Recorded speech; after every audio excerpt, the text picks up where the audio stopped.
Vamos falar do efeito estufa e das suas consequências no ambiente.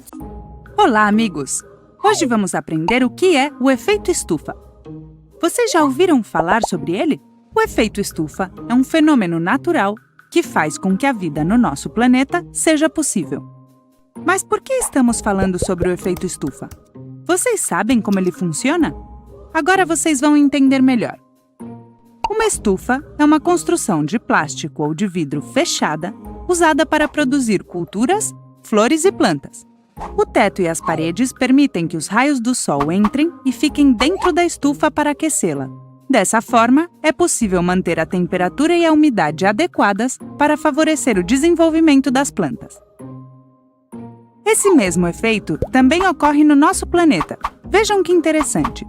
A Terra é envolvida pela atmosfera, uma fina camada gasosa que permite que parte da radiação solar penetre. Para isso, essa camada contém gases chamados gases de efeito estufa, cuja missão é absorver parte dessa energia recebida e manter a temperatura do planeta. Um dos principais gases de efeito estufa é o CO2, também conhecido como dióxido de carbono. Nos últimos séculos, a presença na atmosfera de gases como o CO2 cresceu e, portanto, sua capacidade de reter a radiação solar aumentou, subindo assim a temperatura média do planeta.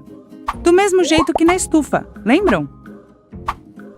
Mas o aumento desses gases é muito ruim para a Terra. Por que sua presença na atmosfera aumentou? Com a Revolução Industrial, as emissões de CO2 começaram a crescer devido ao uso de combustíveis fósseis, como o carvão ou o petróleo. Atualmente, o trânsito das cidades, os carros e os aviões são grandes emissores de CO2. Uau! Vejam quanta fumaça no céu! Da mesma forma, grande parte do consumo de eletricidade é gerado a partir do uso de combustíveis fósseis. Toda vez que vocês deixam a luz ou um aparelho ligado, estão enviando mais CO2 para a atmosfera. As fábricas também são outra fonte de emissão de dióxido de carbono. Por exemplo, para obter plástico, são utilizados combustíveis fósseis e são necessárias grandes quantidades de eletricidade. Você sabia que a indústria têxtil também é altamente poluente?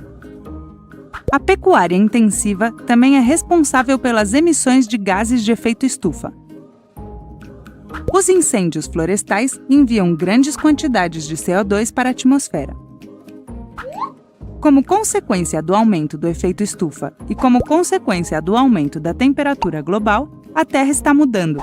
Desse modo, a escassez de água, a desertificação, o desaparecimento de lagos ou até o aumento do nível do mar são cada vez mais comuns.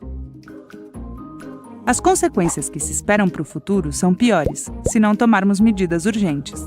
Atualmente, temos à disposição algumas soluções viáveis, como a reciclagem, o uso de energias renováveis, o transporte elétrico, a redução de embalagens de plástico. Vocês querem saber mais? Nós explicamos tudo isso para vocês no nosso vídeo sobre mudança climática. Contamos com vocês! Lembrem-se de que cuidar do planeta está em suas mãos. Vocês querem se juntar à nossa missão? Gostaram da aula? Bem legal, né? Nos vemos na nossa aula online. Beijinhos!